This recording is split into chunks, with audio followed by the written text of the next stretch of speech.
Boa noite, todo mundo. Vamos começar mais uma sessão didática.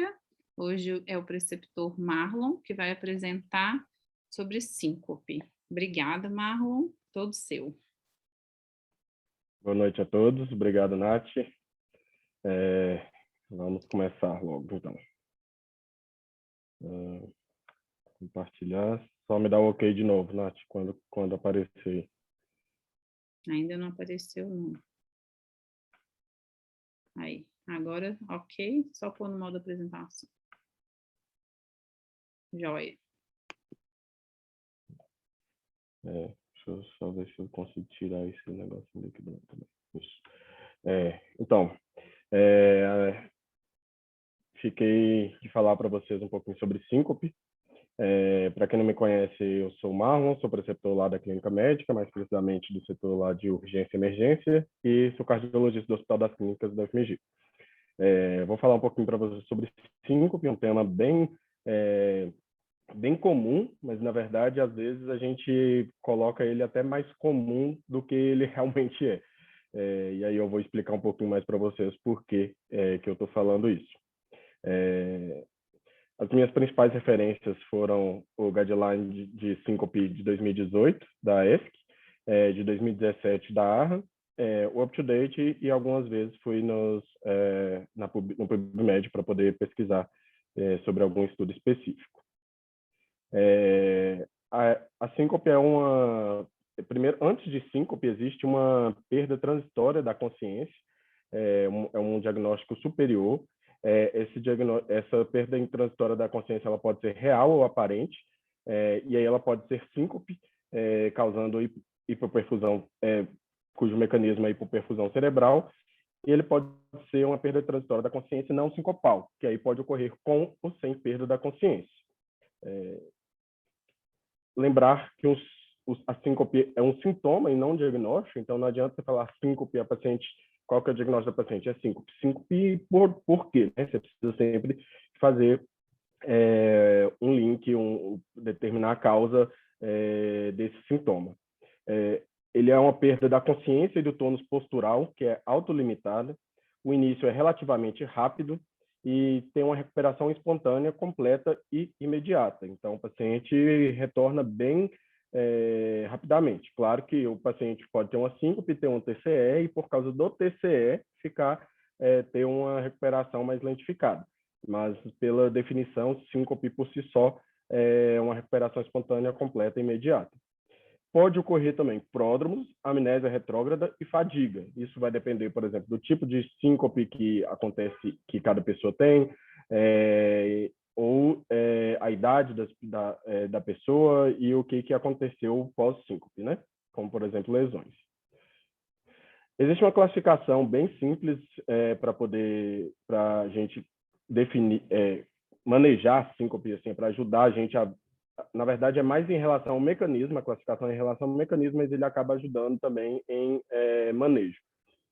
Existe a primeira, que é a síncope reflexa ou neuromediada, então eu vou usar essas duas palavras aí como sinônimo. Então, a síncope vasovagal, a síncope relacionada à síndrome de seio carotídeo, a síncope situacional, que é provocada por tosse, micção. Existe a síncope de hipotensão ortostática, que é induzida por drogas, ou paciente com hipovolemia ou falência do sistema nervoso autônomo, que pode ser primária ou secundária. E existe a síncope cardíaca, que é provocada por arritmias, geralmente brad-TAC, ou síndrome de QT longo, ou doença estrutural. Então, gente, esse é um dos slides mais importantes da aula. Assim, toda vez que vocês pensarem em síncope, eu quero que vocês façam esse pensamento. Qual tipo de síncope seria esse paciente? É uma síncope reflexa neuromediada, é uma hipotensão ortostática ou é uma síncope de origem cardíaca? Então, é uma classificação básica primária antes de qualquer outra coisa mais para frente. Em relação à prevalência, 35% é reflexo neuromediado, então é mais comum mesmo. Aqui eu não estou conseguindo enxergar porque o negócio está um pouco... 21% é síncope ortostática e 6% é uma síncope cardíaca.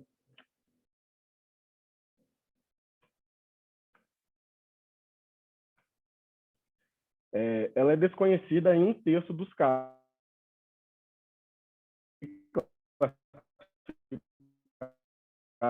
Entre esses três, entre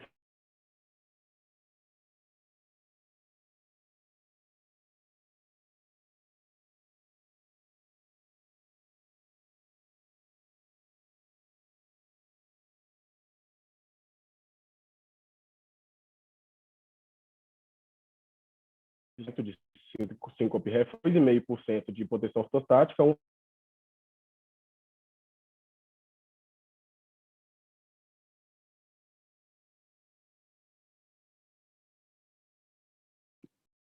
Acho que travou, né?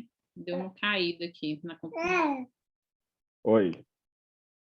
Até onde... Nath, tá me escutando? Tô. Até onde vocês viram?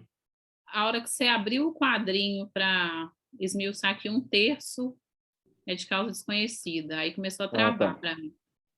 Então, beleza. Vou continuar daí. Se alguém perdeu antes, me fala.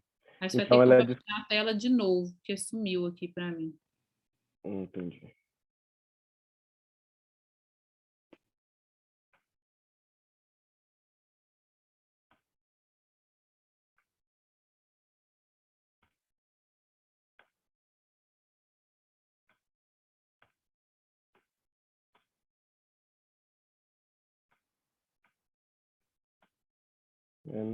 Não tá aparecendo.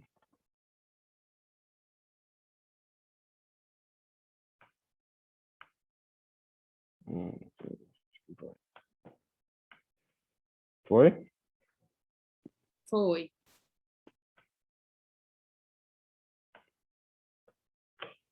Então, com relação à classificação, né, eu falei da síncope reflexo ou neuromediada, hipotensão ortostática e cardíaca, cada uma delas correspondendo aí a essa prevalência de 35, 21 e 6%, mas ela é desconhecida em um terço dos casos. Então, um terço a gente não vai conseguir definir entre essas três. No departamento de emergência, especificamente, a gente tem uma paciente com idade menor que 40 anos, a síncope reflexa é a maioria, então 51%, a síncope cardíaca bem menos, mas olha para você ver, a inexplicada 27%.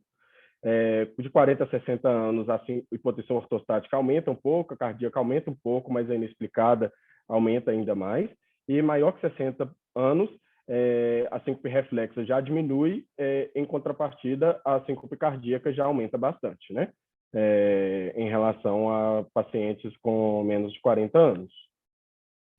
Com relação à epidemiologia, cerca de 40% das pessoas apresentarão síncope pelo menos uma vez na vida. Então, é algo que é bem comum mesmo. 10% equivale a 10% das quedas em idosos, e tem um aumento da incidência com mais de 70 anos. Então, esse estudo aqui mostrando aumento de incidência bem expressiva a partir dos 70 anos. Então, até os 69 anos, entre homens e mulheres bem parecidos, tá vendo? Bem parecido, e a partir de 70 anos, um aumento bem expressivo. 1 a 6% das admissões hospitalares e 80% demandam internação. Então, aqui é claro que são os estudos mais estudos, né, europeus, e aí quando a gente fala em admissão hospitalar, às vezes o paciente fica em unidades de observação ou unidades específicas de unidades de síncope, e aí recebem alta em menos tempo. E 80% demanda ficar mesmo internado. Injúrias maiores em 6% dos casos, como, por exemplo, fraturas, acidentes automobilísticos, e injúrias menores em 29% dos casos, como lacerações, contusões. Em relação à morbidade, ela influencia muito em mobilidade, então aqui mostrando pacientes com síncope e pacientes sem síncope. A mobilidade é muito prejudicada, atividades usuais também é mais prejudicada, autocuidado mais prejudicado também no pacientes com síncope, dor e desconforto também, mas pacientes com síncope, e ansiedade e depressão, aqui vale a pena uma ênfase, porque esses pacientes sofrem muito com a possibilidade de ter um novo episódio, né?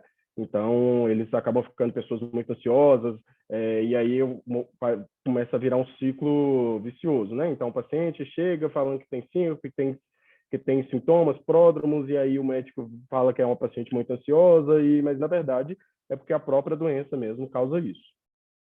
Em relação à mortalidade, esse quadro é um quadro bem típico, bem chamativo com relação à sobrevida. É um estudo de 2002, do IND, faz parte da população do Framingham.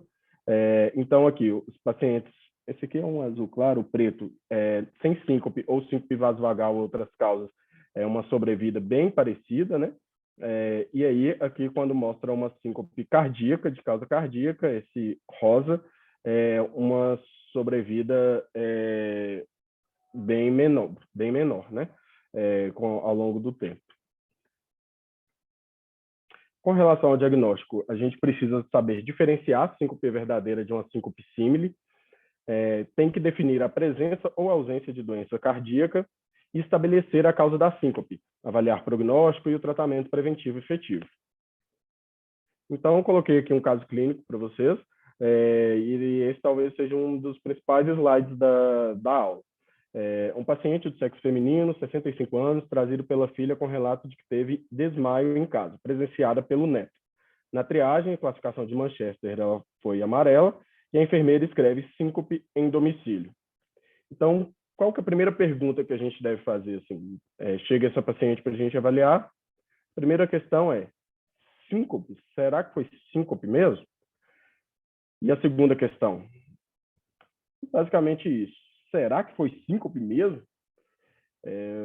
Aí você investiga um pouquinho mais. E aí você pode pensar de novo. Tem certeza que foi síncope? E aí, por último, e se não foi síncope? O que poderia ter sido? E aí, gente, eu defini esse daqui como um dos slides mais importantes, porque eu acho que aqui é o grande definidor do que vai acontecer nos próximos tempos, minutos, horas e dias. Porque a partir do momento que você define que o paciente tem síncope, que você caracterizou através da anamnese, através de tudo ali, que o paciente teve síncope, ele pode ter um tipo de desdobramento completamente diferente do paciente que não tem síncope. Então, é muito, muito, muito importante você não duvidar do diagnóstico em si, mas fazer e refazer a anamnese, porque isso vai fazer total diferença na condução do caso. Com relação à história clínica, a gente tem que perguntar sobre as circunstâncias do evento, então, relato de testemunho ocular do evento, aqui no caso clínico, foi presenciado pelo neto, e a princípio o neto não estava. Durante a minha residência de cardiologia, pelo menos umas 3 vezes eu liguei para o funcionário da empresa do paciente perguntar como é que foi que aconteceu, o que foi que ele viu, quais foram os movimentos, como é que foi o ocorrido como é que foi o evento em si. Perguntar para os pacientes também sobre pródromos e possíveis sequelas. Circunstâncias de eventos prévios, se é que elas existiram, e perguntar sobre comorbidades, principalmente cardíacas, e uso de medicamentos, principalmente medicamentos mais recentes, e aí, aqui em medicamentos, eu sempre tento lembrar vocês sobre coisas que os pacientes não costumam falar, né? Porque quando a gente pergunta sobre medicamento, o pessoal sempre fala, às vezes eles falam ainda remédio de pressão alta, que nem isso vocês falam sempre, mas esquecem muito o uso de outras substâncias ou medicamentos para poder emagrecer, ou que eles consideram polivitamínico, e aí a gente precisa fazer uma pergunta ativa mesmo. Também perguntar sobre colírios, né? No paciente que tem bradicardia, é muito importante perguntar sobre o uso de colírios. Também passar a saber o histórico médico, então, história neurológica, ver se já teve algum evento neurológico, história de síncopes prévias, e histórico familiar, se tem alguma doença cardíaca, se tem alguém na família com história de morte súbita, e verificar distúrbios metabólicos também. Com relação ao exame físico, a gente precisa pegar os sinais vitais, frequência cardíaca e pressão arterial, principalmente, o exame cardiovascular completo, para a gente fazer diagnóstico de cardiopatias, então se o paciente tem B3, bolhas acessórias, lá na emergência a gente tem muito ultrassom, né, disponível, mas também fazer ausculta para ver se o paciente tem sopro, enfim. E fazer um exame neurológico também completo. E aí aqui, gente, nos sinais vitais tem a pressão arterial, mas é obrigatório a pesquisa de hipotensão ortostática no paciente que chega com queixa de síncope. E aí aqui eu coloquei qual que é a definição de hipotensão ortostática, porque eu sei que muita gente faz de uma forma diferente, faz medidas uma medida só, faz 2 medidas, e faz isso, faz aquilo, e aí eu peguei o consenso de 2011 sobre qual que é a definição que eles colocaram de hipotensão ortostática. É uma redução sustentada da pressão arterial sistólica maior do que 20 milímetros ou da pressão arterial diastólica maior do que 10 milímetros em 3 minutos de ortostatismo. O que isso significa? Significa que, se eu estou falando que ela é sustentada, significa que eu preciso de pelo menos 2 medidas, 3 medidas para poder falar que, olha, caiu e está caído, está baixa mesmo, está reduzida mesmo. Então, eu vou fazer uma medida do paciente deitado, e aí depois eu vou colocar ele em ortostatismo, fazer imediato, 1 minuto, 2 minutos, 3 minutos. É basicamente isso, esse 1, 2, 3 minutos não é colocado bem nesse consenso, porque em menos de, quando eles falam assim, se você vai fazer mais do que uma medida por minuto, normalmente você acaba ocluindo a artéria o tempo inteiro, né? Porque você acaba de medir uma vez e mede outra, acaba de medir, então isso não é benéfico para o paciente. Então, como tem que ser dentro desses 3 minutos, essa representação da queda, é mais ou menos isso que a maioria dos lugares recomenda a gente fazer isso. Deitado, imediato em pé, 1 minuto, 2 minutos, 3 minutos. E aí a gente vê se tem essa redução sustentada. A pressão arterial sistólica ela é melhor para poder fazer essa definição de hipotensão ortostática. A pressão arterial diastólica, no normal, no paciente que fica em ortostatismo, ela acaba aumentando, inclusive, ou ela nem muda, né? Em pacientes com hipertensão supina, a gente deve considerar uma queda da pressão arterial sistólica maior do que 30 para poder ser mais apropriado, né? Porque eu não espero o paciente que está lá deitado com uma pressão de 150 por 90, eu esperar ele que caia só abaixo, só 20, pode ser que você esteja sendo muito sensível para poder fazer o diagnóstico de hipotensão ortostática. E aí, com relação aos diagnósticos diferenciais, na síncope a gente vai pegar distúrbios do sono, hipoglicemia, hiperventilação, intoxicação aguda, trauma, concussão, todos esses vão simular síncope.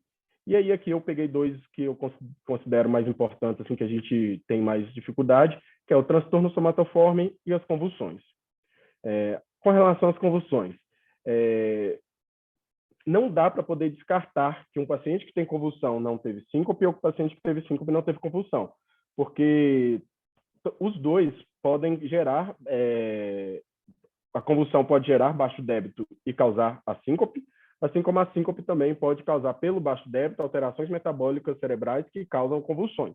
Então, principalmente nos pacientes já com histórias prévias de epilepsia, né? Então, é uma diferenciação bem difícil, já que uma não exclui a presença da outra. Então, com relação às características, nas síncopes existe um trigger bem frequente, as convulsões raramente existem, né? Existem pródromos na síncope e nas convulsões mais as auras epilépticas, então o paciente geralmente que já tem uma história sabe reconhecer. Mioclonias na síncope são poucas, são irregulares, assimétricas, assincrônicas e ocorrem após a perda de consciência. E nas convulsões as mioclonias já são bem mais frequentes, né? Então é só olhar aí no videozinho que está aí. São sincrônicas, simétricas, coincidem com a perda de consciência. A recuperação ela é bem rápida na síncope e pode durar alguns minutos, vários minutos nas convulsões. A confusão após a síncope ela é bem rara e ela ocorre em menos de 10 segundos, durante menos de 10 segundos, e nas convulsões o paciente tem um déficit de memória por muitos minutos. Incontinência é incomum na síncope e é comum nas convulsões. Aqui, gente, eu nem coloquei Likelihood nem nada, essa tabela aqui eu peguei de uma forma geral mesmo, porque existem coisas mais importantes do que ficar tentando diferenciar através disso daí. E aí o que eu vou provar para vocês isso é que existe, né, todo mundo já conhece essa série do JAMA, esse aqui até dos mais recentes, de 2019, e ele mostrando ele fez o questionamento se essa síncope é cardíaca, e aí ele coloca uma diferenciação de síncope com convulsão.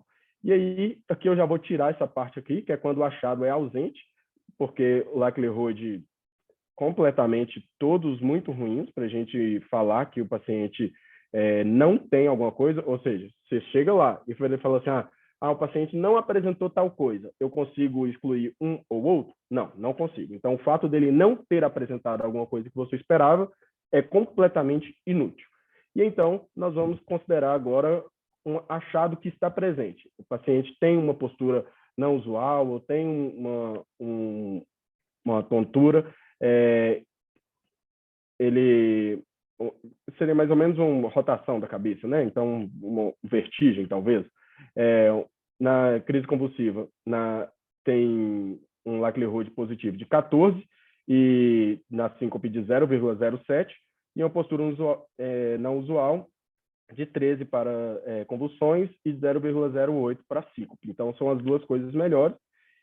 E outras, para poder falar mais em relação à síncope, a dispneia antes da perda de consciência, perda de consciência após estar muito tempo sentado ou de pé, então dá aqui um likelihood de 20 para síncope, ao invés de crise convulsiva, doença arterial coronariana de 13, e os sinais, corte da língua, né? Então 17 para crise convulsiva e 0,06 para síncope. Então, são os melhores likelihoods aqui, é quando o paciente apresenta e você pega esse teste e aí faz a avaliação se está mais para crise convulsiva ou síncope. Então, aquele papo da gente virar e falar assim, mas o paciente não teve liberação icteriana. Achados ausentes não servem para nada, normalmente não serve para nada, tá?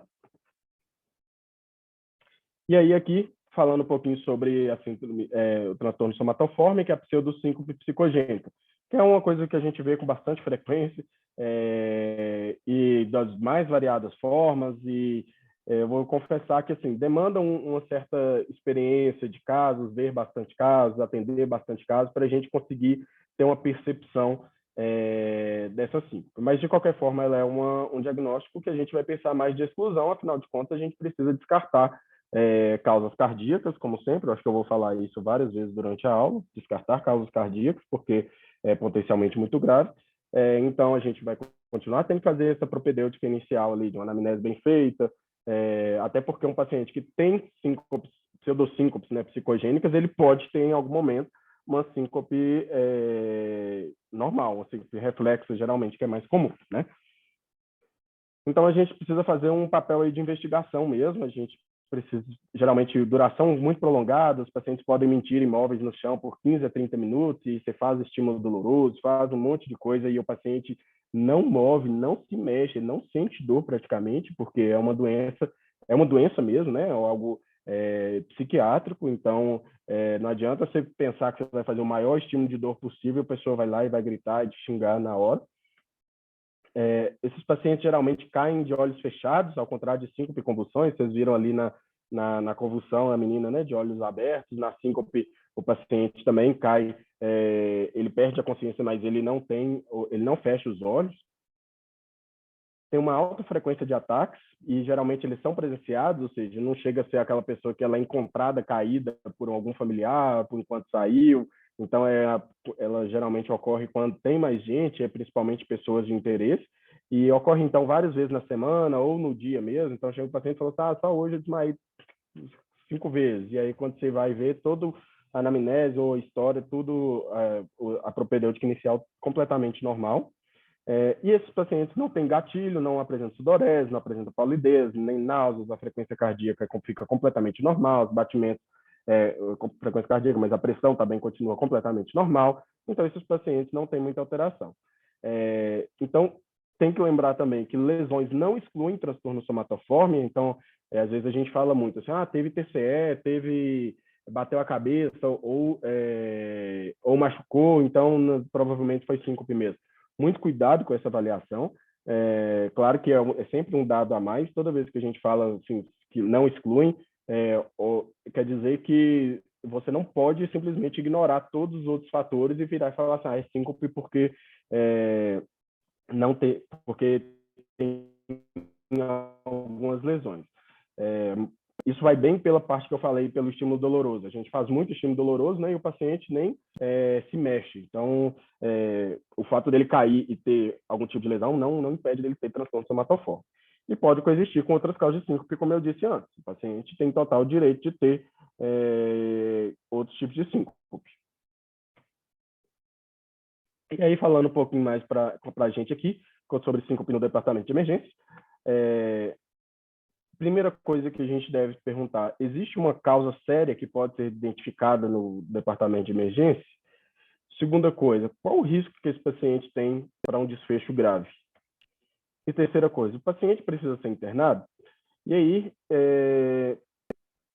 as diretrizes, principalmente essa daqui, tem vários, em todas as diretrizes praticamente eles colocam essas partes, a mais completa que eu achei foi essa daqui da ESC. Então, existem alguns critérios de alto risco para identificar se esse paciente tem possibilidade de desfechos ruins nos próximos dias. Geralmente, esses estudos aí, os estudos para desfechos ruins, são de 7 a 30 dias, tá? Então, de pacientes que são de mais alto risco, início agudo de desconforto torácico, dor abdominal, cefaleia, dispneia, síncope durante o esforço ou quando deitado, o paciente estava, né, dormindo e aí teve a síncope, início agudo de palpitações, imediatamente seguido por síncope, e outros critérios menores, que são história familiar, síncope relacionada a alguma na posição sentada. Em relação à história de alto risco, também pacientes com doença coronária, doença cardíaca estrutural grave ou doença coronariana. Então, insuficiência cardíaca, infarto prévio, todos esses são critérios de mais alto risco. Exame físico, uma pressão sistólica menor do que 90, um sangramento gastrointestinal, bradicardia persistente, sopros não diagnosticados. E aí no eletro, não vou nem ler aqui não, mas inúmeras características de alto risco. Desde eletros com isquemia, sugerindo isquemia, até baixa frequência, mesmo sinusal. Tá bom? Depois vocês pegam isso aí para dar uma olhada, mas na verdade isso vai ter que ser consultado toda vez que vocês atenderem um paciente com síncope. E as características de baixo risco, os pacientes que são associados a pródromos típicos de síncope reflexa, então sudorese, náusea, vômito, paciente com um cheiro com súbito sensação de dor ou cheiro ou algum desconforto, pacientes que ficam muito tempo em pé em lugares quentes, pós-prandial, que tem início com tosse, ou seja, características mais relacionadas à síncope neuromediada. Na história, pacientes que têm uma longa história de síncope recorrente, então o paciente fala, já desmaiei várias vezes, vários anos, com características de baixo risco e ausência de cardiopatia estrutural. No exame físico, geralmente, esse paciente vai ser normal, e no eletro também, esse paciente vai ter um eletro normal. E aí, eu vou falar um pouquinho sobre os scores de estratificação de risco. Talvez aqui vai ser uma decepção para muita gente, porque volta e meia, quando eu pego algum caso de síncope lá no Odilon, eu vejo calculado alguns scores, principalmente o score de São Francisco, e aí como eu sou vou me considerar um pouquinho abusado, não vou sequer falar quais são os itens do score de síncope de São Francisco. E existem outros, como EGCIS, OESIO, Canadian, todos esses são scores para estratificação de risco de síncope. E geralmente eles são úteis mais para um paciente com síncope inexplicada, então não é para o paciente que chega com síncope. E aí você olha que o paciente já tem cardiopatia estrutural, tem um ataque de arritmia ou vasovagal. Não tem por que você calcular o score de estratificação de risco, então é mais para um paciente que você não consegue fazer essa classificação inicial. Durante os estudos de derivação tiveram uma boa acurácia, mas em termos de validação externa, eles não foram bons. Eles não são superiores ao julgamento clínico, então eles apresentam menor sensibilidade do que o julgamento clínico e especificidade igual. Então eles nunca devem ser usados isoladamente. Então, assim, eu não estou falando que não se deve usar. Existe uma grande preocupação e todos os lugares que eu li falava sobre isso, que tinha que ser usado com muita cautela, porque na maioria das vezes eles já colocam características que você não precisa nem ter dúvida que esse paciente precisa ser estratificado, precisa ficar internado, ou esse paciente tem uma característica de baixo risco, porque é vasovagal, alguma coisa, ele pode sair. Então, assim, é um score que você calcula, mas que no final das contas ele não muda em praticamente nada, porque o que você vai marcar lá é justamente o que são aquelas características de alto risco lá. E aí, outra crítica em relação a eles é que alguém pode falar assim, mas pelo menos ele sumariza ali, né, algumas coisas para poder lembrar. O score de síncope de São Francisco, se eu não me engano, ele tem 6 itens. E olha a quantidade de itens que eu coloquei ali no que são considerados de alto risco, né? E outra coisa é que eles também não consideram um paciente que tem uma síncope, mas, na verdade, o maior problema do paciente não é a síncope, é a doença subjacente. Ou seja, um paciente pode ter um infarto e ter uma síncope, e aí, quando você calcula o score de São Francisco, ele tem um score de São Francisco ser baixo. Então, tem que ser usado com bastante cautela. E aí, a ESC põe essa classificação aqui para a gente, então, no departamento de emergência.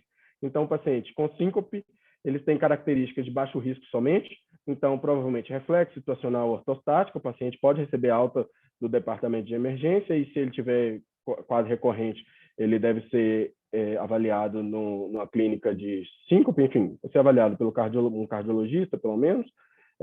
Um paciente que tem uma característica de alto risco, e aí aqui vai uma dica para todo mundo aí, quando vocês forem estudar qualquer coisa, né? Vão primeiro nos extremos para depois vocês entenderem o meio. Então, um paciente que tem características de alto risco, então, qualquer característica de alto risco não deve ser, esse paciente não deve receber alta do departamento de emergência, então deve ser admitido para o diagnóstico ou tratamento. Em alguns lugares, né, na Europa, tem unidades observacionais de síncope, que aí eles deixam internação curta, que eles fazem exames iniciais, por exemplo, o eco e algum tipo de propedêutica mais rápida para descartar algo que esteja com a suspeita mais forte, e depois continua isso ambulatorialmente. E os pacientes que nem têm características muito de alto risco, nem de baixo risco, esse paciente não deve receber alta, mas deve ficar um período em observação para poder ver o que é possível de propedêutico, o que é que ele está mais próximo de ter, né? De qual etiologia é mais provável essa síncope. E aí ele deve ser bem orientado, tanto ele quanto a família, com relação ao qual o objetivo dessa observação. E aí, saindo um pouco, então, dessa ideia do diagnóstico, né? Resumindo aqui, a gente viu um paciente, síncope tem uma prevalência muito alta, a gente viu que a gente classifica ela basicamente em relação à fisiopatologia em síncope reflexa ou neuromediada, hipotensão ortostática e cardíaca, e aí dentro do departamento de emergência, então, se o paciente chega, a gente tem que fazer toda aquela anamnese bem profunda, para poder fazer essa classificação de estratificação de risco, evitando o raciocínio dos scores somente. Em relação à propedêutica, então, uma vez, digamos que esse paciente vai ficar, chegou, e o que a gente pode fazer de propedêutica dentro também da sala de emergência, mas também se a gente atender esse paciente no consultório, o que é de básico que a gente pode fazer por ele. Então, primeiro a gente tem que sempre identificar causas cardíacas, mais uma vez eu vou falar isso. São 3 causas: reflexo neuromediado, hipotensão ortostática e cardíaca. A gente tem sempre que descartar a causa cardíaca. Acho que isso aí ninguém pode sair daqui sem saber. E a gente tem que investigar outras causas, se for necessário. Na maioria das vezes, a gente vai fazer um diagnóstico relacionado a síndrome vasovagal, hipotensão ortostática, e aí, na maioria, só com a anamnese, a gente vai conseguir fazer esse diagnóstico, não vai precisar de muita propedêutica. O eletrocardiograma é um exame bem disponível, ele serve para identificar braditacarritmias, se você encontrar um paciente com síncope que apresenta FA ou flutter tem um likelihood positivo de 7,3. Aliás, um paciente com possível síncope, né, e tem no eletro FA ou flutter, tem um likelihood positivo de 7,3, mas está vendo que tem uma variação bem grande, de 2,4 até 22. Então, na verdade, a ideia desse FA flutter não é nem que essa arritmia está causando, mas esse paciente é cardiopata, né? É basicamente isso para mim que ele fala. Esse paciente é cardiopata, ele tem mais chance de ter mesmo. Pacientes que têm pré-excitação, porque eles fazem taquicardias mais rápidas, e aí ele costumam ter baixo débito. Pacientes com QT longo, pacientes com doença do sistema de condução. E o eletroecocardiograma, a gente vai ver fração de ejeção, valvopatias, cardiomiopatias, como cardiomiopatia hipertrófica, e aí a gente vê aqui o paciente, quando ele tem cardiopatia grave, PEDAC, C ou valvopatia, que geralmente eles consideram, tem um likelihood positivo de 3,3 a 4,8. Com relação à troponina, a troponina de alta sensibilidade, quando ela é maior do que 42, ela tem um likelihood positivo de 5,1, e quando ela é menor que 5, um likelihood positivo de 0,15. Não é muito útil. E o NT-proBNP, isso aqui para causa cardíaca, tá, gente? Principalmente.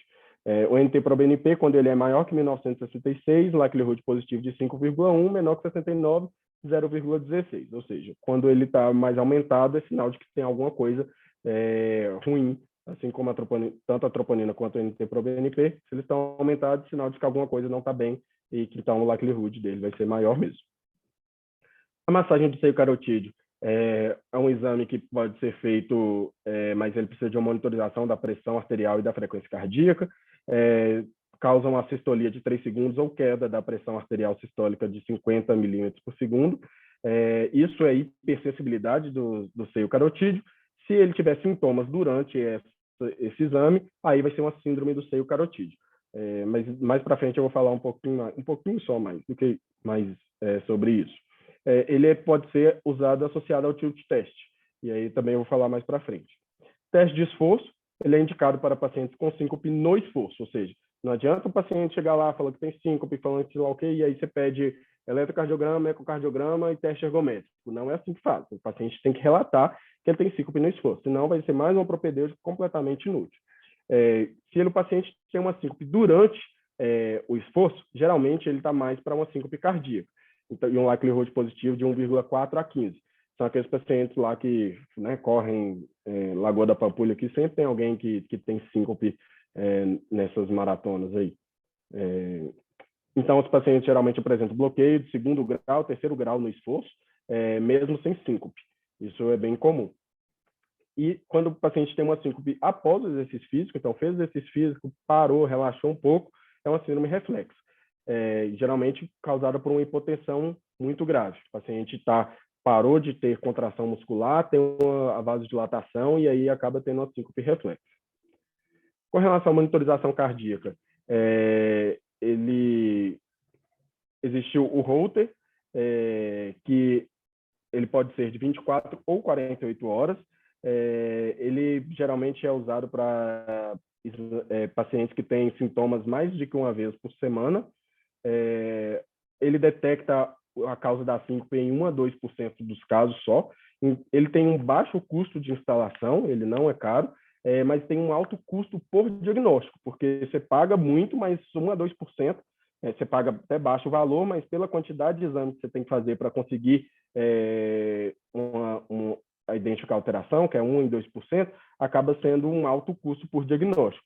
Eu estou pegando aqui, eu tirei a foto aqui dos valores, que eu fiz esse favorzinho aí. Eu liguei para o Madre Teresa, que é um lugar que costuma fazer muitos exames cardiológicos, então não tem nada contra o Madre Teresa, mas também não tem nada a favor, só estou falando para ter uma média de padrão aí. Um Holter de 24 horas está por volta de está R$155.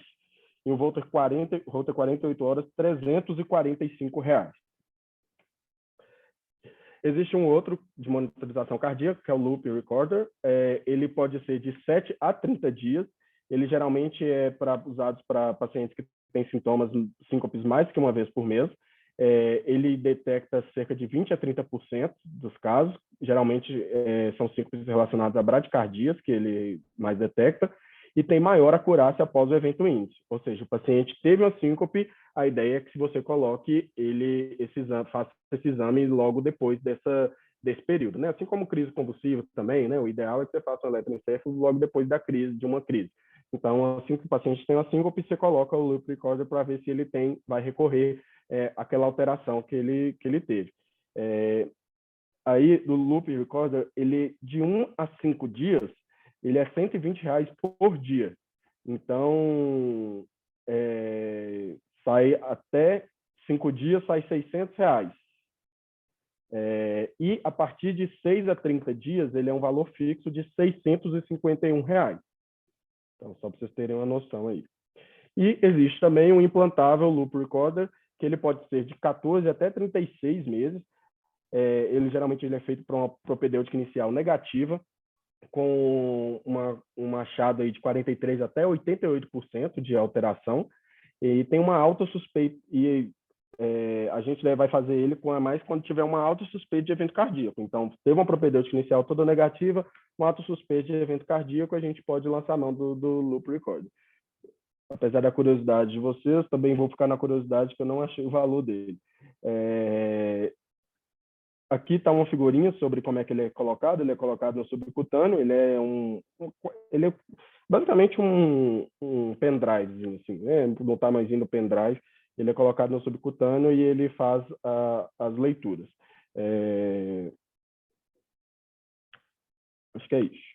Com relação aos testes neurológicos, tomografia, ressonância, dupla de carótidas e eletroencefalo, raramente indicados. Inclusive, quando você entra lá no Choosing Wisely, várias sociedades, tanto de emergência, quanto de clínica, quanto de neurologia, várias sociedades já pegaram alguns dos pontos e falaram assim: não fazer dupla de carótidas de rotina em pacientes com síncope. A IT raramente provoca síncope, não tem essa associação. Mas o que acontece? No consultório, na vida aí, acaba que no SUS a gente vê menos, vocês veem menos aí, vocês estão na residência, mas quando a gente vai para o consultório, principalmente no lugar, né, particular, hospital particular, você sempre vê o paciente chegando com um calhamaço de exames, e aí ele tem dupla de carótidas. Esses dias eu atendi um paciente com síncope, esse não foi nem, foi até no SUS, foi no HC, mas tinha um fluxo, um Doppler cerebral, de fluxo cerebral, mas não é um Doppler assim comum só, ele fica durante um tempo lá, e aí ele vai detectando êmbolos, pequenas embolias. E aí foi lá e detectou pequenas embolias, mas o paciente com um eco completamente normal, na história a síncope dele não parecia ser cardíaca, já tinha cintilografia, tinha teste ergométrico, tinha tudo que você imaginasse, assim, tudo negativo. E aí, por causa desses pequenos êmbolos vistos lá, começou a usar, foi passado da S e simvastatina para ele. E quando eu fui ler sobre esse exame, inclusive, tem uma altíssima taxa de falso positivo. Inclusive, a ideia do exame atualmente, os estudos estão sendo direcionados para diminuir a taxa de falso negativo do exame, de falso positivo do exame. É tentador tirar uma AS ou uma simvastatina no paciente que a gente acha que não precisa, mas também é tão perigoso que a gente fica ali sem saber o que faz, tem que pesar muito com a família. E esse paciente também, é interessante falar, que ele tinha ele fez um Holter durante um loop recorder, na verdade, por 7 dias, por 30 dias, e aí ele teve uma alteração logo no segundo dia que ele estava com o exame, e o exame veio completamente normal. Tem a medida da pressão e da frequência cardíaca dele lá, o registro eletrocardiográfico é completamente normal. No fundo, esse paciente acabei encaminhando para a psiquiatria, que eu achava que era uma mais psicogênica. Um paciente com uma história bem importante de doenças psiquiátricas na família. Mas, enfim, casos à parte, vamos continuar aqui. E aí, outro exame que eu vou falar um pouquinho é sobre o tilt test. O tilt test, não sei se vocês conhecem, é um exame que ocorre essa elevação aqui. Então, o paciente chega, ele fica deitado, e aí colocado entre 60 e 80 graus de ortostatismo.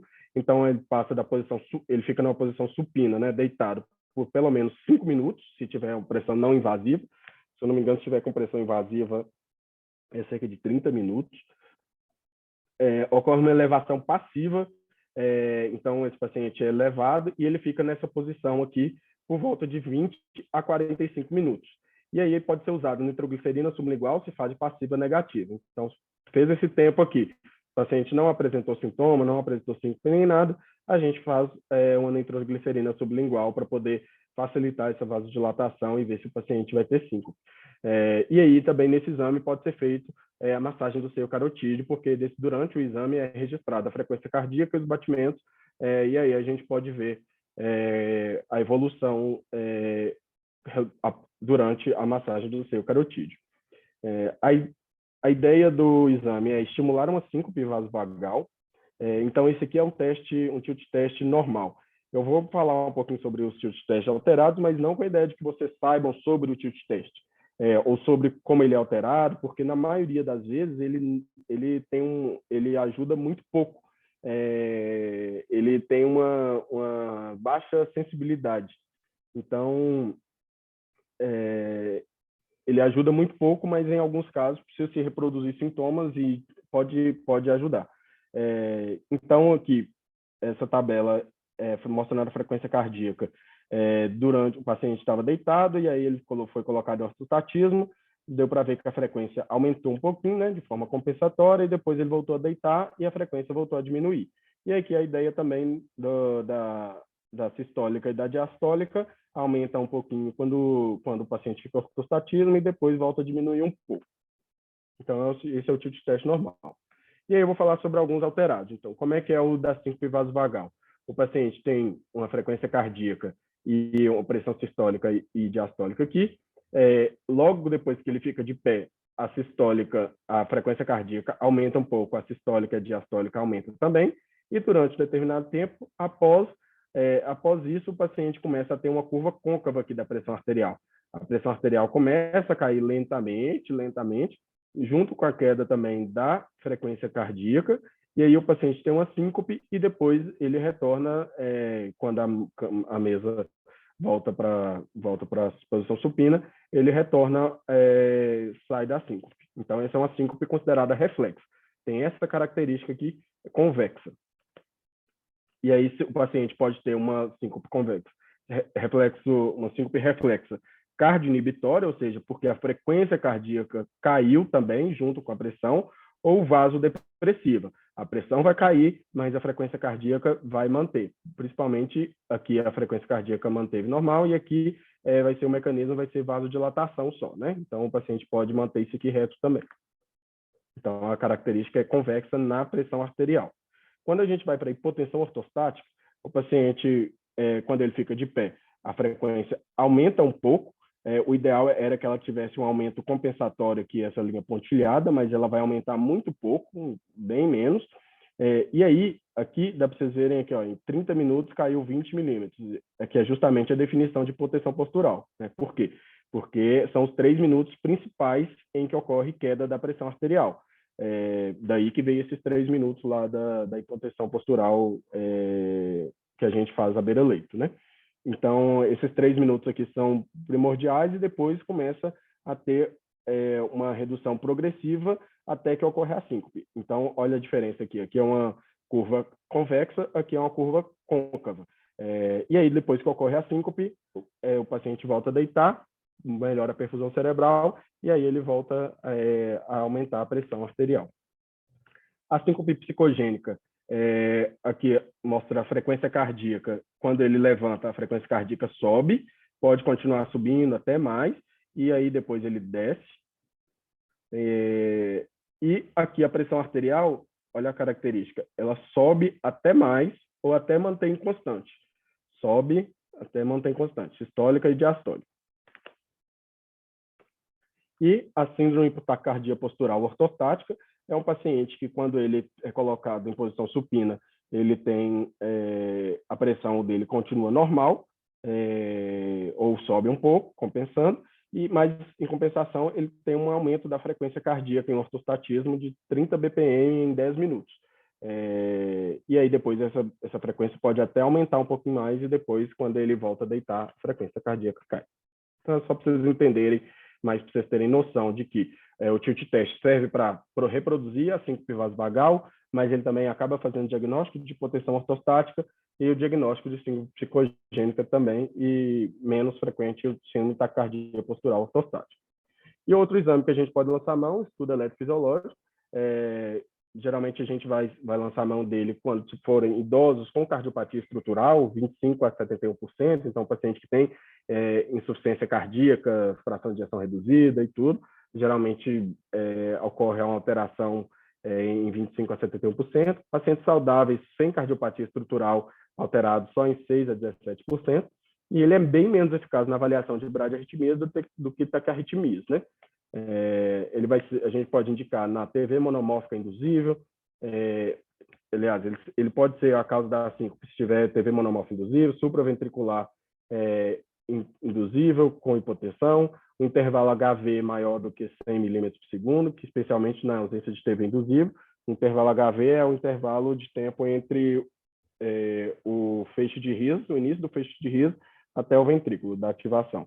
Então, se tiver muito grande, muito lento, pode causar síncope, e o bloqueio infranodal induzido por estimulação. Então, estimulação cardíaca, como lá também eu falei, né? O paciente que faz exercício físico intenso, ele pode fazer bloqueios avançados. E aí, lembrando dessa classificação aqui que eu falei antes, para poder falar um pouquinho sobre cada uma delas. É difícil fazer uma separação da aula assim, de síncope, porque a todo momento você depende de um tipo de conhecimento sobre esses 3 itens aí, durante estratificação de risco no departamento de emergência, durante propedêutica, mas para poder explicar sobre cada uma delas, então eu expliquei sobre reflexo neuromediado, hipotensão ortostática cardíaca, agora eu vou explicar um pouquinho sobre cada uma delas, né, sobre situações específicas. Então, uma síncope neuromediada reflexa, ela pode ser vasovagal do seio carotídeo situacional. Aqui está uma síncope reflexa, essa é uma tabelinha da ESC, que mostra um reflexo inapropriado, que ela é geralmente vasodepressora, como eu mostrei lá naquela figurinha do tilt test, ou cardioinibitória ou mista, pode ser os dois. Aqui está a fisiopatologia, ela é cardioinibitória, diminui a frequência cardíaca por uma redução do simpático, e vasodepressor diminui a PA por um aumento do parasimpático, causando vasodilatação. Então, ocorre vasodilatação na região esplâncnica, que é muito importante, uma vasodilatação nos membros inferiores, ocorre uma bradicardia e assistolia por um aumento do parasimpático, e os triggers que a gente conhece são emocionais, somáticos ou hemodinâmicos, por exemplo. Então, um estresse ortostático, ficar de pé ou sentado durante muito tempo. Um estresse emocional, medo, dor, cheiro. Então, tudo isso pode ser um trigger para o paciente ter uma síncope vasovagal. Esse paciente geralmente tem pródromos, diaforese, palidez, náuseas, vômitos, tem uma alta taxa de recorrência, 35% em 3 anos. Então, por isso que eu falei aquela hora que o paciente tem uma longa história, né, de ter síncopes.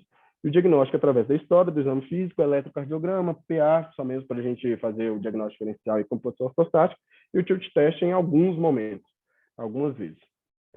A evolução benigna, mas fica aí o questionamento da qualidade de vida. Lembrando aquela tabela que eu mostrei para vocês sobre morbidade, né? Não adianta a gente pensar só que tem uma evolução benigna daquela tabela da mortalidade, sendo que o paciente tem mobilidade reduzida, ansiedade, depressão, atividades de lazer, né? Como, por exemplo, dirigir, funcionais também, né? Tudo isso é alterado. Então, é uma evolução benigna, mas não tão benigna assim, né? Tem uma expressão que eu esqueci como é que fala, benigna de maligna de alguma coisa e benigna de sei lá o quê. Depois, quem tiver aí lembrar disso, me lembra como é que fala. E a síncope vasovagal, qual que é o tratamento? Primeira coisa é a educação do paciente. A gente tem que explicar para ele o diagnóstico, o prognóstico, o reconhecimento de pródromos, o risco de acidente, tem que gastar um tempo da consulta educando o paciente mesmo. A gente deve falar para eles evitarem possíveis gatilhos, então evitar ficar de pé muito tempo, evitar ambientes quentes. Se o paciente tiver pródromos, deve deitar ou realizar manobras de contrapressão. Geralmente, esses são para pacientes que têm pródromos mais longos, né? Então, ele consegue identificar e aí consegue fazer essas manobras de contrapressão para evitar de ter a síncope. Tem pacientes que não têm pródromos ou têm pródromos muito curtos, então não adianta você fazer essa orientação. Quer dizer, adianta sim, né? Mas na maioria pode ser que não funcione. Então, o que é que o paciente tem que fazer? Cruzar as pernas, contração dos membros superiores abdominal, agachamento. Então, assim, são inclinação da cabeça, né, para frente. São medidas que tem que aumentar muito a pressão para reduzir, para aumentar o retorno venoso dos membros inferiores. Então, existe a ideia, tem algum lugar que fala da contração múltipla mesmo, né? Como se fosse a contração de todas as pernas cruzadas, do abdômen e do glúteo, para poder fazer essa pressão para aumentar realmente o retorno venoso de forma que evite de ter a síncope. E aqui mostrando esse estudo sobre manobras para síncope vasovagal, da JACC de 2006, mostrando que houve uma redução em pacientes que tinham, em tratamento convencional, uma redução ficou livre de síncope em 32%, e os pacientes que tiveram o tratamento convencional mais orientados manobras de contrapressão ficaram livres de síncopes em 51%, em 14 meses. Então, mostrando que tem sim seu lugar essa orientação, por isso estão todos esses 3 aqui de verde. E tratamentos adicionais, a gente vai usar para cerca de 14% dos pacientes. A gente vai usar quando o paciente tiver alta frequência de episódios, pródromos ausentes ou curtos, né? Porque não vai dar para fazer aquelas manobras de contrapressão lá, por exemplo. E atividades de alto risco. Então, pacientes que operam máquinas e dirigem, trabalham dirigindo, então são atividades de mais alto risco. A gente pode orientar um aumento da ingesta de líquidos e sal, com uma recomendação aí entre 2B e 2A, 2A e 2B. Meias ou shorts de compressão, então aqui também tem um detalhe que as meias geralmente são muito pouco toleradas, né? E geralmente uma outra crítica é que elas comprimem uma região que já tem pouco líquido, que é pernas, assim, que é a perna mesmo, né? Então, o que eles mais levam em consideração seriam esses shorts de compressão, como se fosse um short de ciclista, né? Para poder, porque aí sim é uma região que contém bastante líquido, né? Pode ter um retorno venoso melhor. E tem alguns que falam, nem coloquei aí, porque eu nunca cheguei a ver um caso desse tipo assim, mas que tem uma compressão também do abdominal, para poder ter uma compressão esplâncnica, que também onde retém muito líquido e que pode ajudar no controle da síncope vasovagal. O treinamento ortostático, geralmente a gente pode fazer ele para menores de 60 anos. A gente coloca o paciente, ele pode ser tanto no local, então com a maca do tilt test, então o paciente vai lá algumas vezes seguidas para fazer esse treinamento, mas pode ser feito em casa também. Um período de postura ereta contra a parede, de 3 a 5 minutos, 2 vezes ao dia, e aí vai aumentando 5 minutos por semana até atingir 30 minutos. E aí foi mostrado que esse treinamento ortostático diminuiu a taxa de recorrência de síncope, nada muito animador, mas que em alguns casos pode funcionar. A midodrina e a fludrocortisona são outros medicamentos que devem ser usados em casos muito extremos, e aí eu nem me atrevi a escrever muito aqui não, porque eu acho que toda vez que eu acho que ninguém tem experiência suficiente para começar a midodrina ou fludrocortisona para um paciente, assim, porque eu acho que eu vou começar, então eu acho que merece todo mundo estudar isso quando pensar que pode passar isso para algum paciente, porque tem que ler efeitos colaterais, né? Podem causar alterações metabólicas e pode causar hipertensão também, insupina. Então, são drogas que a gente tem que saber bem como manejar. O marcapasso definitivo, ele pode ser usado para pacientes com mais de 40 anos, com resposta cardioinibitória no tilt test, e com 5 estudos mostraram a recorrência de 21% só, contra 44% em quem não colocou o marcapasso definitivo.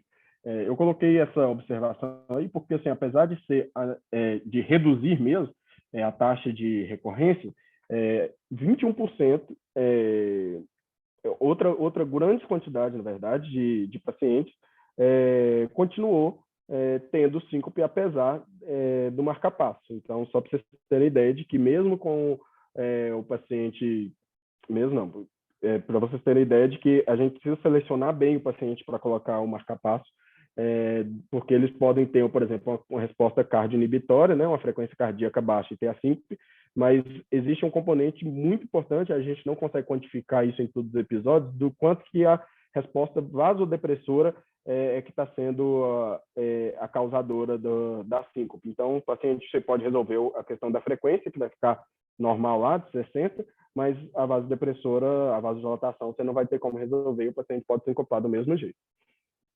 Beta-bloqueadores, eles são contraindicados. Existem 4 RCTs e que mostraram que ele tem um alto efeito placebo nesses RCTs, então não faz muito sentido a gente ficar usando Android, que pode ter outros efeitos colaterais.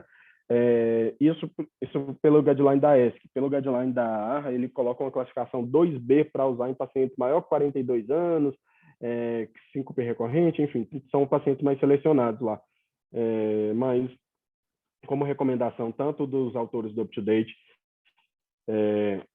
quanto do pessoal da ESC, que inclusive o da ESC é liderado pela Brignoli, que é tudo que vocês forem ler sobre síncope, se vocês verem o nome dela, a chance de ser muito bom é muito grande. É uma estudiosa lá, Michele Brignoli, ela é uma italiana que publica sobre síncope o tempo inteiro. Quase tudo aqui que eu vi sobre síncope tem o nome dela. E ablação gangliônica, eu coloquei de azul, porque eu não sabia qual cor colocar, porque está em estudo ainda. Um dia pode chegar lá, né? Já que a ideia seria reflexo, então a ablação pode ajudar nesses pacientes. Aceno do seio carotídeo, então, mudando de causa.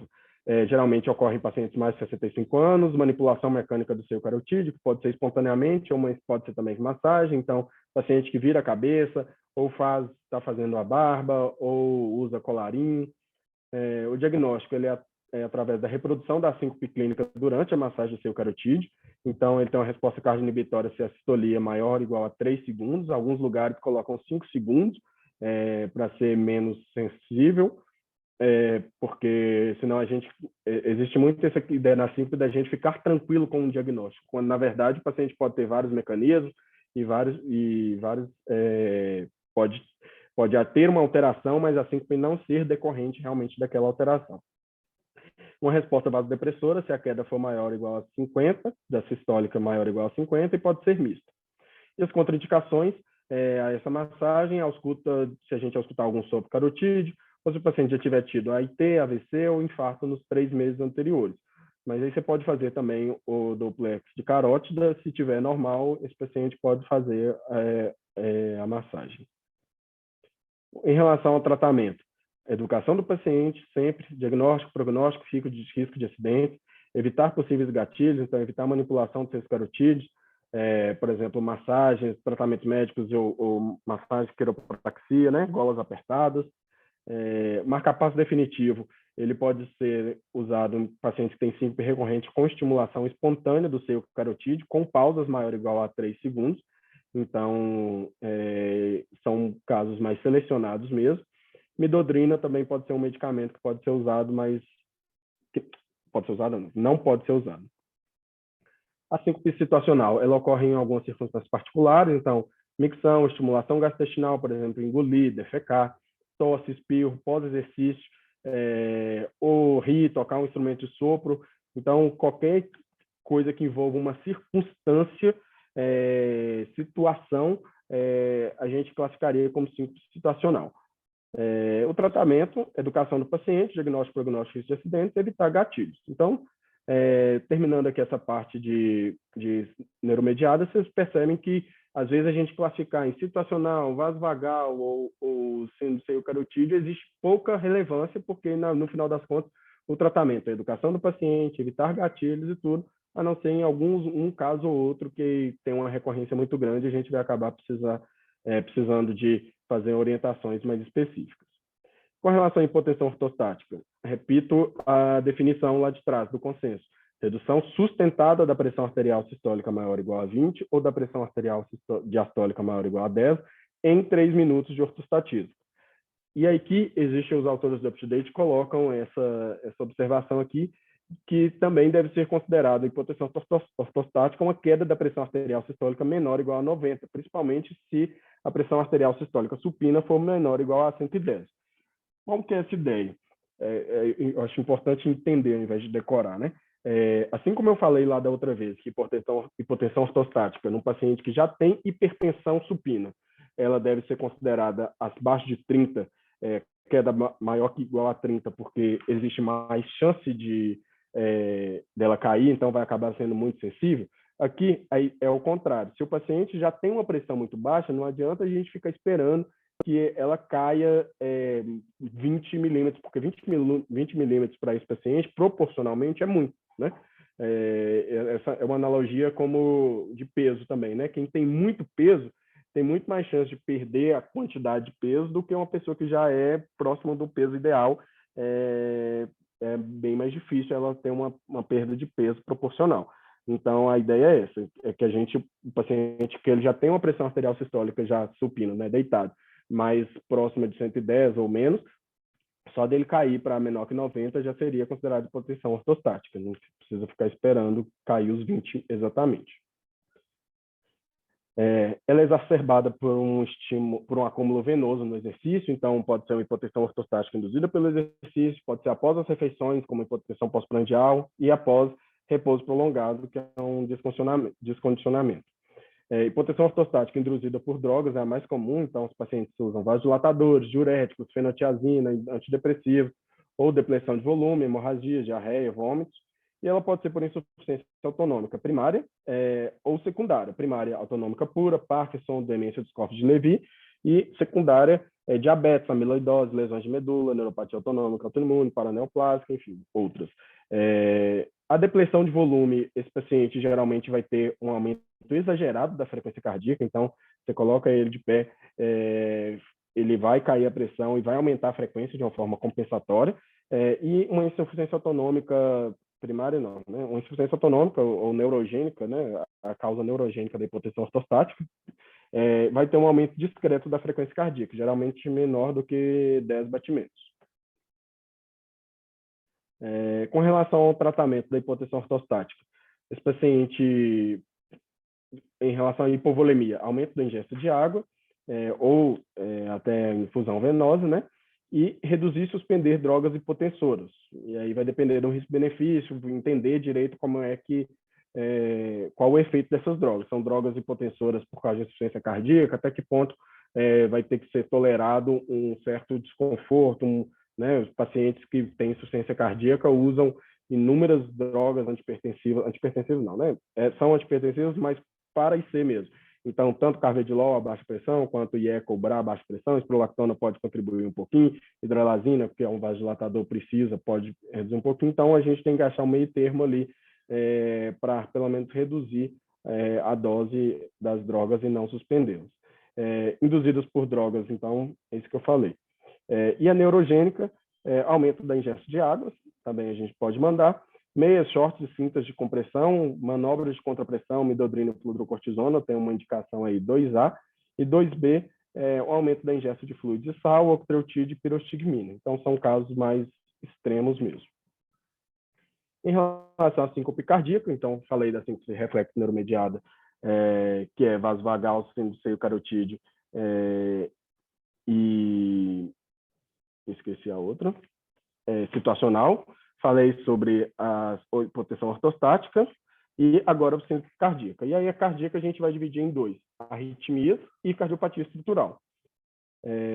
Ela é frequentemente ameaçadora à vida, não é à toa que eu acho que pela quinta vez aqui na aula eu vou falar que a ideia quando a gente vê um paciente com síncope é descartar síncope cardíaca e depois preocupar com as outras causas. Repito também essa tabela porque eu acho ela bem representativa, uma mortalidade geral de 10% em 6 meses, com a cardíaca de 20% em 6 meses. Então, é muito importante. Com relação às arritmias, as bradiarritmias, a gente deve determinar uma relação causal entre a bradicardia e a síncope. Então, não adianta você fazer um Holter e ver que o paciente tem bradicardia, mas na bradicardia lá ele não teve evento nenhum. É preciso fazer essa relação causal, porque ele pode ter uma bradicardia, mas ter uma síncope reflexa, né? E ele pode ser acompanhado por essa vasodilatação. Então, o paciente pode ter uma síndrome vasovagal, síndrome do seio carotídeo, por causa dessa vasodilatação. E aí, o bloqueio AV completo ou de alto grau, bloqueio bifascicular, que é quando o paciente tem um bloqueio, por exemplo, BRD mais BDAS, é um bloqueio bifascicular, né? E doença do nó sinusal, aí a gente pode indicar marca-passo definitivo, principalmente os bloqueios de alto grau e completo. Bloqueio bifascicular e doença do nó sinusal, a gente precisa documentar essa relação causal mesmo, e um grau de recomendação entre 2A e 2B. Com relação às taquiarritmias, a gente também precisa determinar a relação causal, taquicardia síncope. Elas geralmente são causadas por taquicardias muito rápidas, então esse aqui é uma TV polimórfica, um paciente com síndrome de FA, com síndrome de pré-excitação, e aí vocês veem aqui, olha, essa frequência cardíaca aqui, ó, dá maior do que 300 em alguns momentos, né? Então, é uma taquicardia muito rápida, o paciente acaba não tendo débito cardíaco suficiente e sincopando. Fibrilação atrial e fibrilação atrial com alta resposta ventricular, com síndrome de pré-excitação, como eu mostrei aqui, taquicardia subventricular UTV paroxística, torsada POA e síndrome de Brugada. Todos esses não. Em alguns a gente vai acabar indicando ablação, outros CDI e outros antiarrítmicos. E aí vai depender muito de uma avaliação especializada. Não estou falando aqui nem só de cardiologista, não, mas estou falando de uma avaliação de um arritmologista mesmo, porque às vezes a gente tem que pesar risco-benefício sobre cada um desses itens. Com relação à cardiopatia estrutural, pode ser infarto, o infarto pode ter bradicardia reflexa, vasodilatação, arritmias, baixo débito. O paciente pode ser uma cardiopatia hipertrófica, tem um débito limitado durante o esforço, né, um aumento da obstrução com maior demanda, e também predispõe a ter arritmias. A dissecção aguda de aorta por causa do neuroreflexo, um tamponamento pericárdico, pode dar síncope. Embolia e hipertensão pulmonar por causa do neuroreflexo, um fluxo inadequado. Cerca de 26% dos pacientes que internam cerca de 50% dos pacientes são admitidos no hospital, né, para poder fazer propedêutica com suspeita cardíaca. E desses 50%, então, depois desses 50%, 6% desses 50% geralmente tem 26% desses pacientes, um sexto desses pacientes tem embolia pulmonar como causa da síncope. E anormalidades valvulares, estenose aórtica, é um clássico aí a gente lembrar de síncope, né? Paciente com débito limitado, dilatação periférica também, estenose mitral, mixoma atrial, porque é uma obstrução ao fluxo adequado. E a gente também deve determinar a relação causal, cardiopatia e síncope. Então, aqui é um pouco mais fácil, né, do que na arritmia.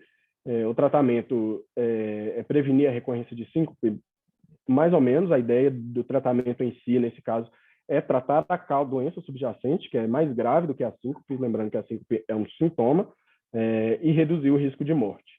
O tratamento específico, então, pode ser beta-bloqueadores, dependendo da taquiarritmia, CDI, se tiver morte súbita, né, ou cirurgias, doenças alvares, tamponamento. Bom, é isso. Aqui eu coloquei uma frase do Carl Rogers, que eu sugiro para vocês lerem algumas coisas. Quando percebem que foram profundamente ouvidas, as pessoas quase sempre ficam com os olhos marejados. Acho que, na verdade, trata-se de chorar de alegria. É como se estivessem dizendo, graças a Deus, alguém me ouviu. E aí eu coloquei essa frase porque eu acho que tem tudo a ver, tanto com a primeira aula que eu dei lá sobre dor torácica, quanto essa com síncope, porque nos dois casos, a gente lida com pacientes muito ansiosos, com muito medo, muito nervosos, e se a gente não considerar a possibilidade que o paciente tem realmente alguma doença por trás disso, alguma doença que pode ser grave, então, se a gente nem considerar isso, a gente não vai ouvir esse paciente direito, e a gente pode acabar não fazendo algum diagnóstico muito importante, né? Mesmo que seja desde uma doença cardíaca mesmo, mas também um diagnóstico importante de uma depressão ou de um sintoma de ansiedade que precisa de um acompanhamento para melhorar a qualidade de vida desses pacientes. Beleza? É isso.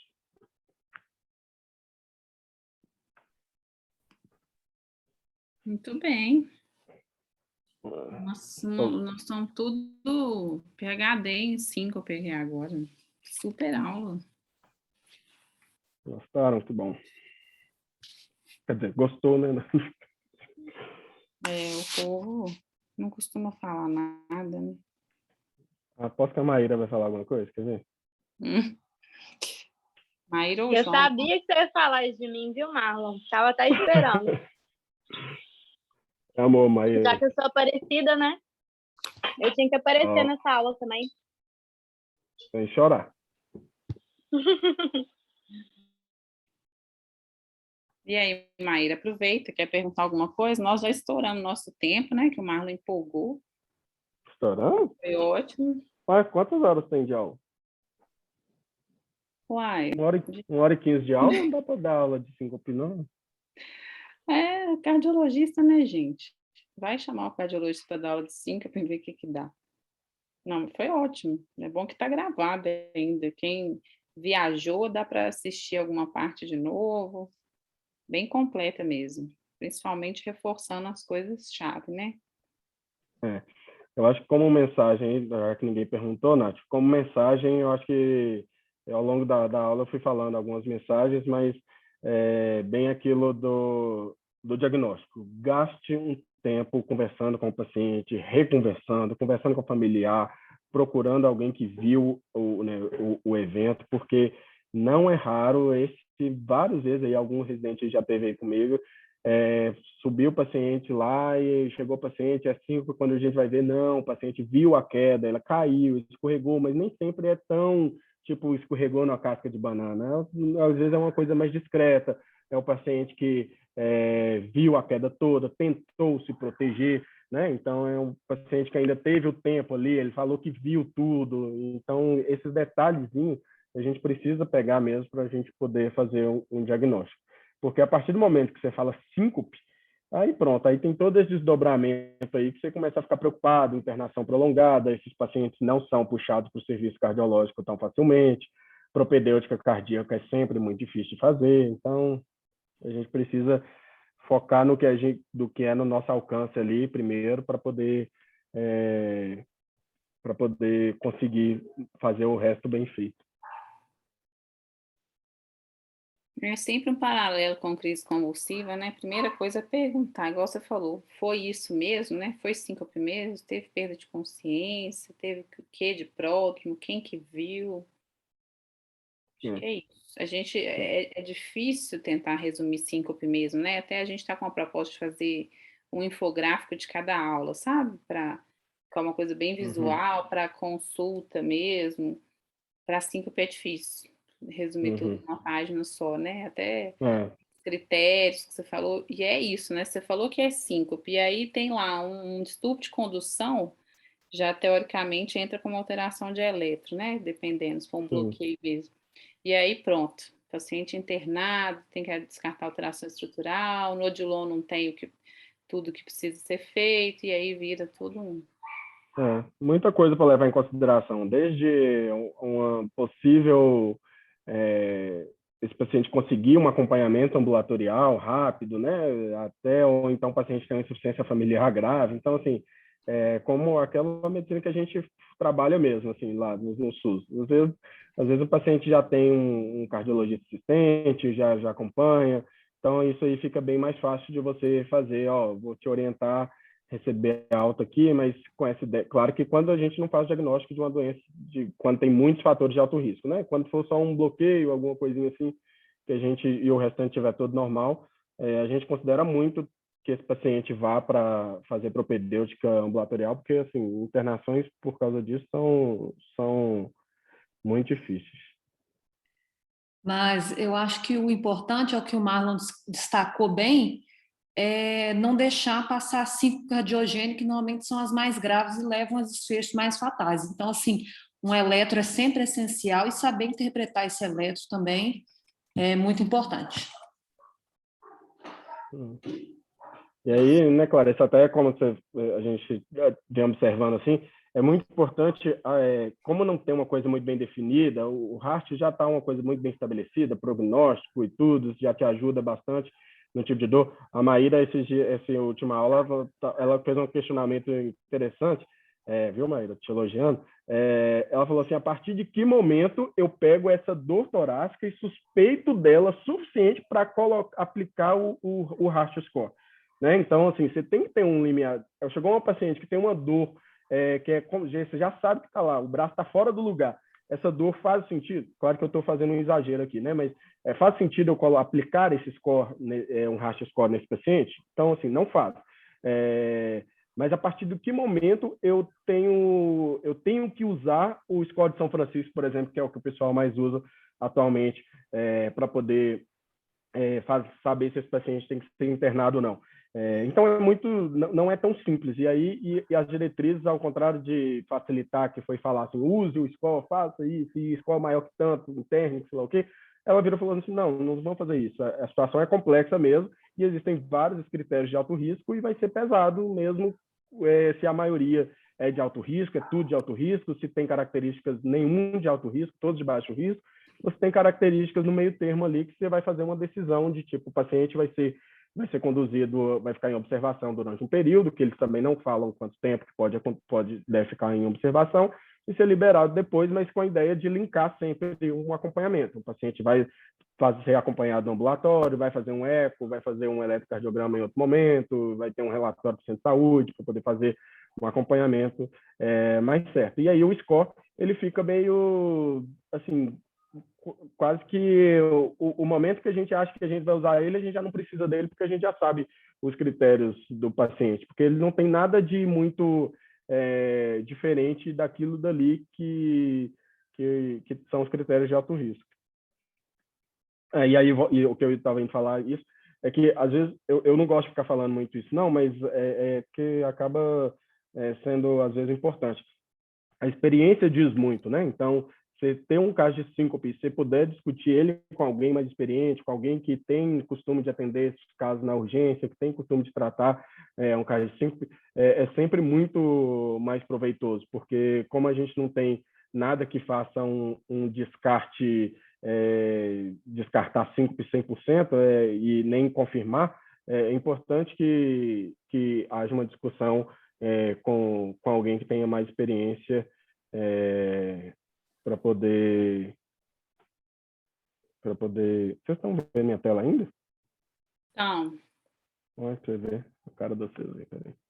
pronto, gente. Então, qualquer caso de síncope, se tiver muita É dúvida, peguem o WhatsApp do Marlon e discutam com ele. A Igual a Nath, Helena, a gente já manda eu te considero uma pessoa experiente, Nath. Não, mas eu não sou cardiologista, né? Então... Mas é isso, né, gente? Alguém quer fazer mais alguma pergunta? Depois vamos ver se a Clarice consegue nos auxiliar a transformar os pontos-chave em um infográfico de 2 páginas, talvez, e aí o Marlon ajuda nessa revisão, Clarice. Não, beleza, vamos sim. Vamos, já estou fazendo de algumas aulas que eu já fiz já, e aí depois a gente faz tudo certinho. Graças a Deus a Clarice está grávida, gente. Inclusive, quer ver? Deixa eu parar a gravação.